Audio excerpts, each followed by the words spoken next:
Assalamualaikum warahmatullahi taala wabarakatuh. Yang terhormat dosen penguji ujian kinerja PPG Daljab Batch 1 tahun 2025.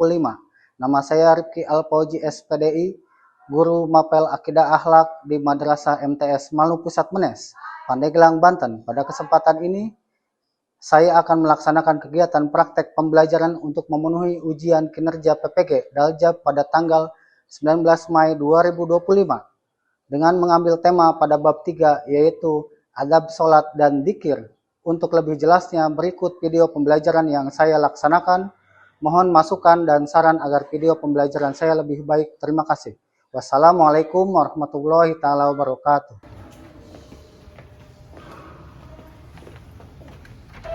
Assalamualaikum.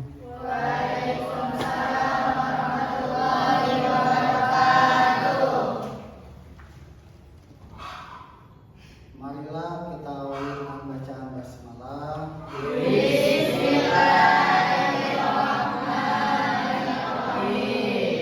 Sebelumnya, marilah kita berdoa untuk mengawali belajar bagian akidah akhlak.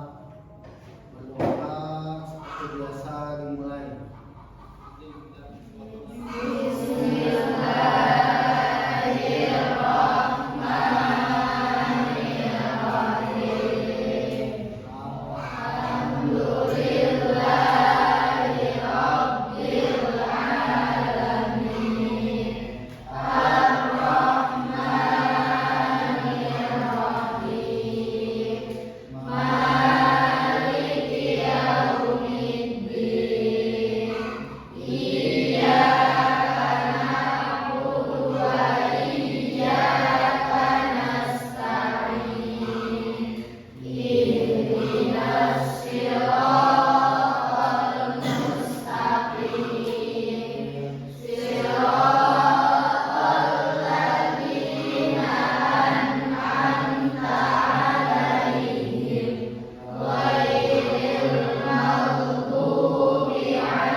Bagaimana kabarnya anak-anak? Sehat semuanya?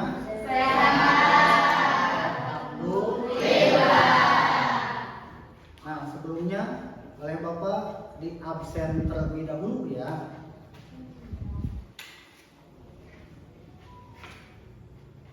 Aldiansah, Hadir. Andra Yusuf, Hadir. Damar Fikri, Hadir. Liviana.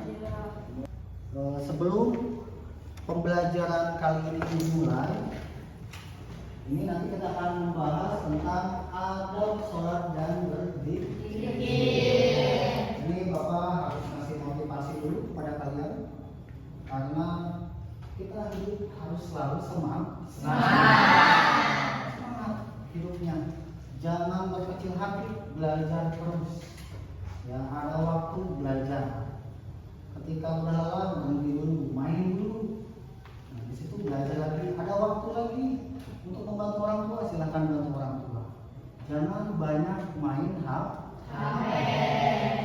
Main boleh, main HP boleh, tapi harus ada waktu yang khusus yang lain. Waktunya sholat. Waktunya membantu orang tua, bantu orang tua. Waktunya belajar.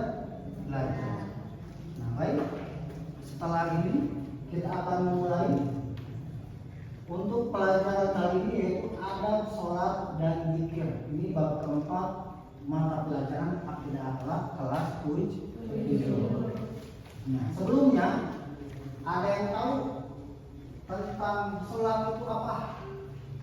Ada yang tahu? Ada yang tahu? Menurut bahasa sholat itu doa. Kalau menurut istilah, ada yang tahu sholat itu apa? Suatu ibadah yang diawali dengan takbir, yang diakhiri dengan salam, dan memenuhi syarat-syarat yang rukun-rukun tertentu. Nah, tepuk tangan untuk bisa. Lalu sebelum membahas tentang berzikir, ada yang tahu zikir itu apa? Mengingat. Ada yang tahu apa lagi zikir itu apa? Merupakan sarana untuk berkomunikasi langsung suara hamba kepada Sang Pencipta Allah Subhanahu wa Ta'ala. Iya betul. Jadi mengingat ya nanti akan dibahas. Ini yang di depan.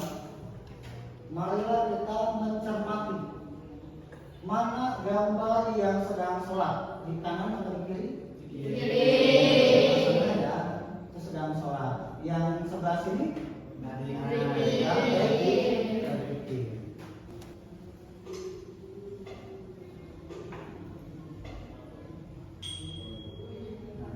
Ada video penjelasan, silakan dicermati ya.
Dan video yang tadi kira-kira bisa dipahami oleh Bapak bakal dijelaskan semuanya secara terperinci ya.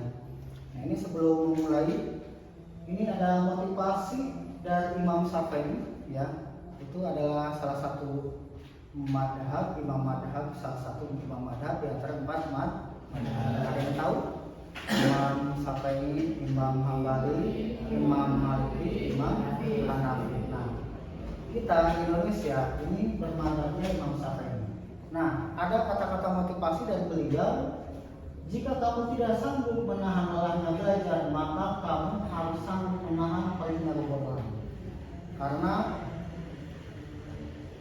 perihnya belajar, ya berusahanya belajar sedikit banyak itu bisa menentukan keberhasilan kamu. Kalau berusahanya banyak, berarti hasilnya banyak. Sebaliknya, kalau berusahanya sedikit, berarti hasilnya sedikit.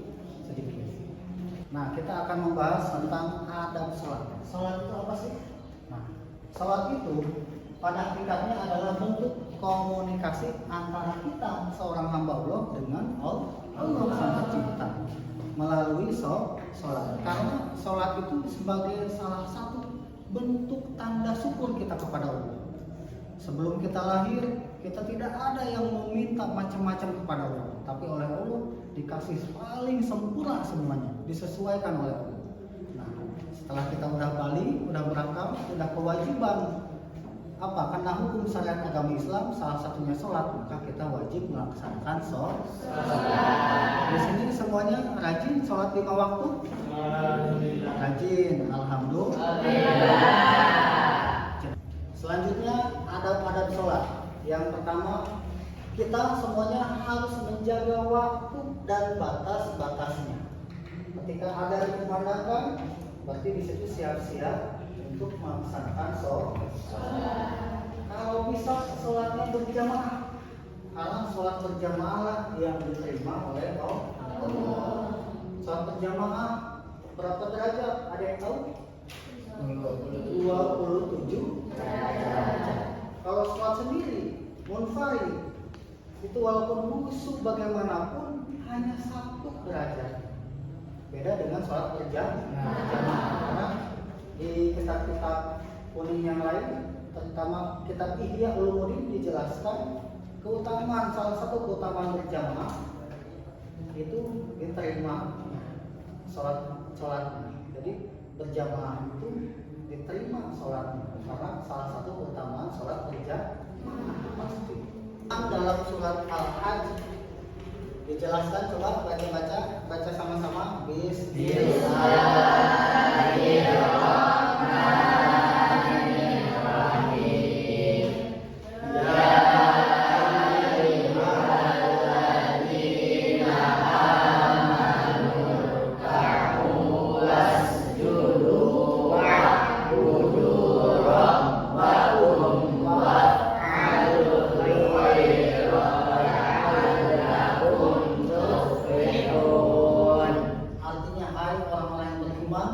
Rukulah kamu, sujudlah kamu, sembahlah Tuhanmu, dan perbuatlah kebajikan supaya kamu mendapatkan kemenangan. Jadi saking wajibnya sholat, maka dimanapun, kapanpun, ketika sudah masuk waktu sholat, maka sempatkanlah sholat.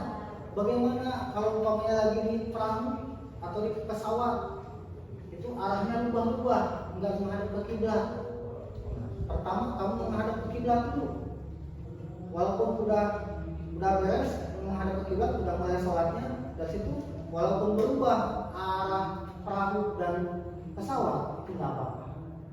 Pokoknya usahakan menyempatkan waktu untuk sholat. Karena saking wajibnya sholat. Nah, selanjutnya kita akan membahas tentang zikir. Zikir itu di sini menurut bahasa seperti ingat. Tadi ada yang menjawab ya, ingat. Lalu dalam hal ini yang dimaksud adalah mengingat Allah dengan cara memperbanyak mengucapkan kalimat-kalimat thayyibah. Seperti apa? Coba kalimat thayyibah yang tahu. Subhanallah, astagfirullah, alhamdulillah, la ilaha illallah. Lagi Allahumma sholli ala sayyidina Muhammad, Allahu akbar, ya latif, ya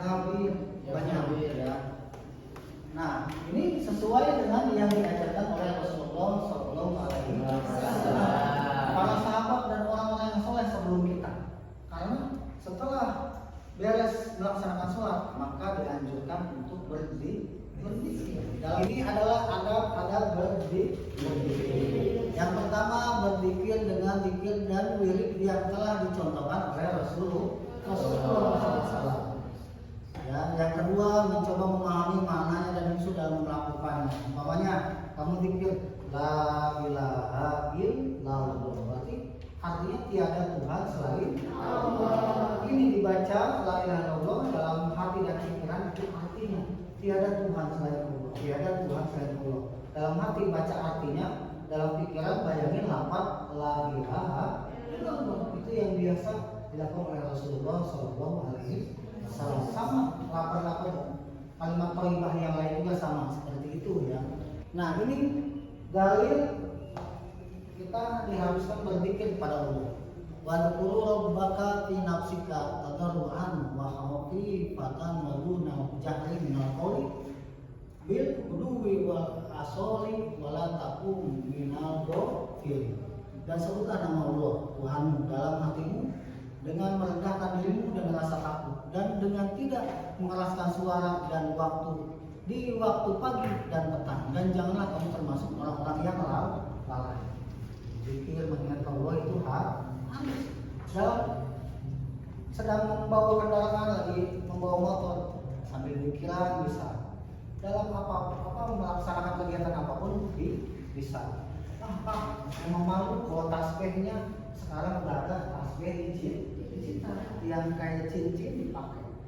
Astagfirullahaladzim, terus bacaan zikirnya silahkan dan biasakan. Nah, ini kita tes briefing dulu. Siap? Semuanya Pak bangun? Semuanya dalam keadaan berdiri di tempat duduk ya. Itu kali silakan. Nah, kalau ada tepuk satu kali, kalau dua kali, kalau tiga kali. Kalau ada yang salah, berarti itu nanti kurang kompak ya. Kita estimasi dulu ya. 1, 2, 3. Tepuk 1 kali, 2 kali, 3 kali, 7 kali. Ya. Wah, ada yang lewat. Tidak, tepuk tangan.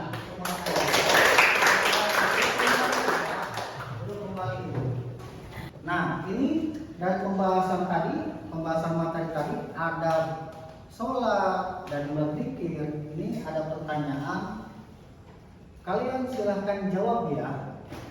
Pertama, sholat sambil bergurau, bagaimana ada ketika sholat? Ya, ini soal pertanyaan. Soal pertama, bagaimana ada ketika sholat? A. Sholat sambil bergurau. B. Sholat dengan khusyuk. C. Sholat sambil memikirkan hal lain. D. Sholat dengan tergesa-gesa. Yang betul mana jawabannya? Yang D. Sholat dengan khusyuk.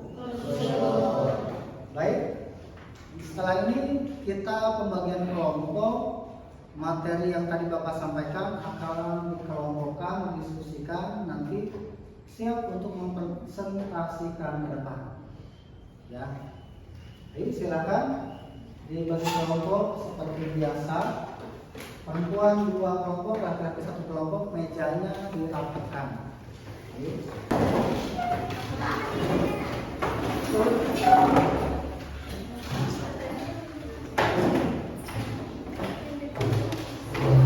Tugas yang kelompok 1 ini buka halaman 77. Buka halaman 77.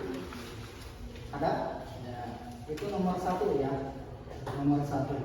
Itu apa yang akan kamu lakukan jika melihat temanmu melakukan sholat sambil bersenda gurau? Tulis poinnya apa saja. Ya, silakan. Ini kelompok 2, buka halaman 77. Ada di situ nomor 2 yang tengah. Nah, ini di situ pertanyaannya, menurutmu hal apakah yang terkadang membuat kita malas berzikir? Lantas apakah solusinya agar kita terbiasa melakukan zikir? Silakan tulis poin-poinnya. Ini kelompok 3 di halaman 77. di situ. Nomor 3, menurutmu kenapa terkadang meskipun sudah berpikir hati kita tetap tidak bisa tentram? Silakan tulis jawabannya, didiskusikan. Silakan dikerjakan.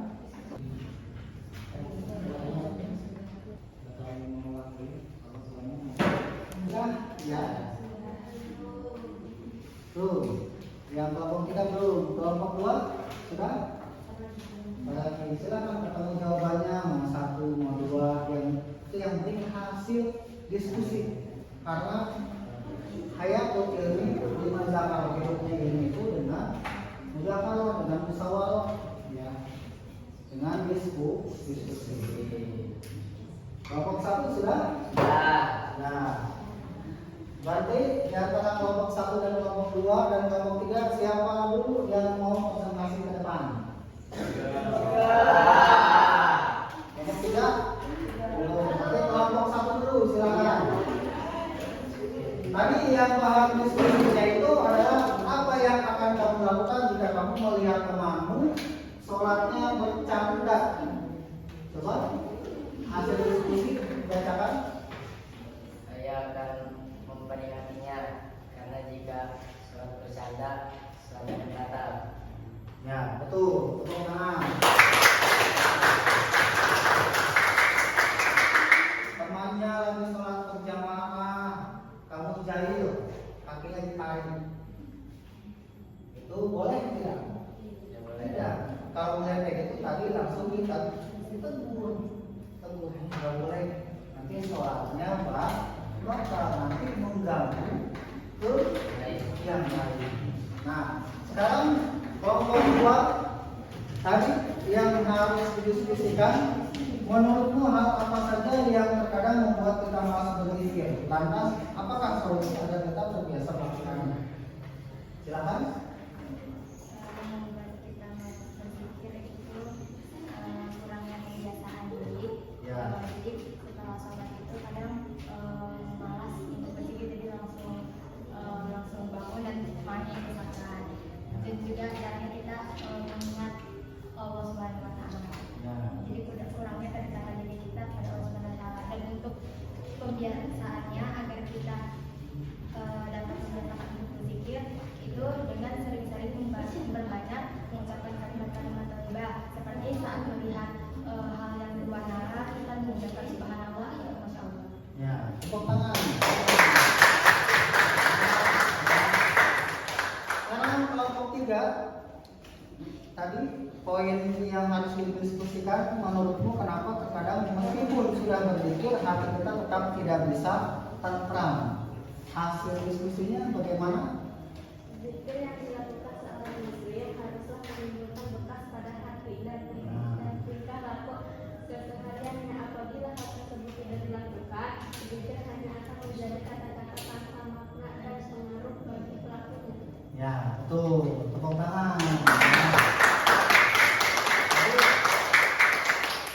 Kesimpulannya tadi dari kelompok 1, ketika kalian melihat ada teman kalian sholatnya bercanda, maka tegurlah dengan cara yang baik.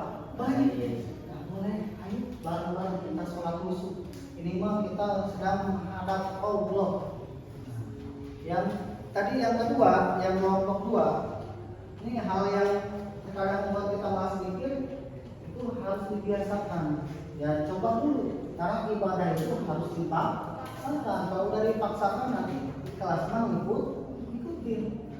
Coba dulu istighfar, paksa ibadahnya istighfar, udah berjalan istighfarnya, udah berjalan zikirnya, lama-lama nyaman hati dan tentram ya pikiran. Terus saja ya. Nah tadi Bapak mengomentari positif kepada kelompok 3 tentang yang suka berzikir tapi hatinya tetap tidak bisa tentram. Zikirnya sambil bercanda, zikirnya enggak khusyuk, enggak membayangkan dalam pikiran ketika baca la ilaha illallah, lafaznya enggak dibayangkan, hatinya tidak mengucapkan arti lafaz la ilaha illallah. Harusnya begitu ya. La ilaha illallah mulu.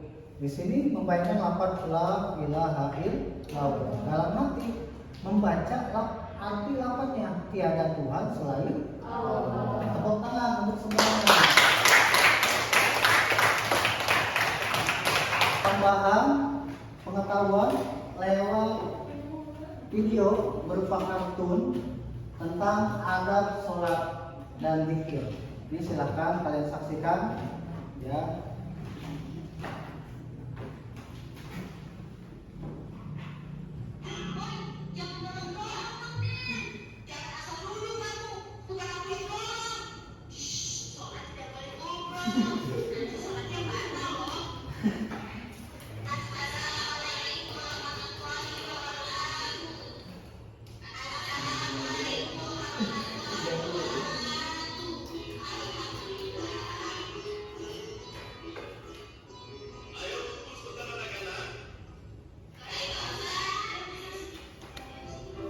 Ini ada dalam berzikir ya, silakan disaksikan.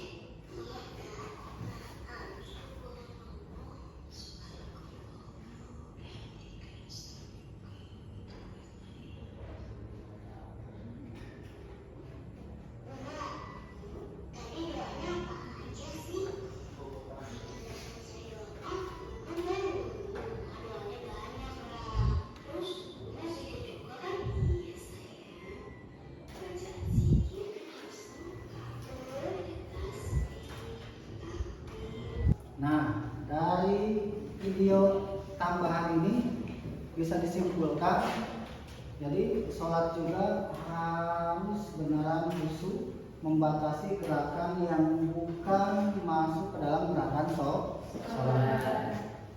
Ketika kamu kayak gini gatal, 1, 2, 3, lebih dari 3 batal. Bagaimana caranya kalau sekiranya memang gatal banget ada di muka di sini? Harus melebihi harus ngedalutnya agak lama. Berarti ada disarankan oleh ulama dalam ijma dan qiyas oleh kitab kuningnya, tempelkan gini, pokoknya gatalnya ada di sini, tempelkan tangan, ini tinggal digaruk ini, terus sampai lebih dari 3 kali. Ini tidak membatalkan sholat.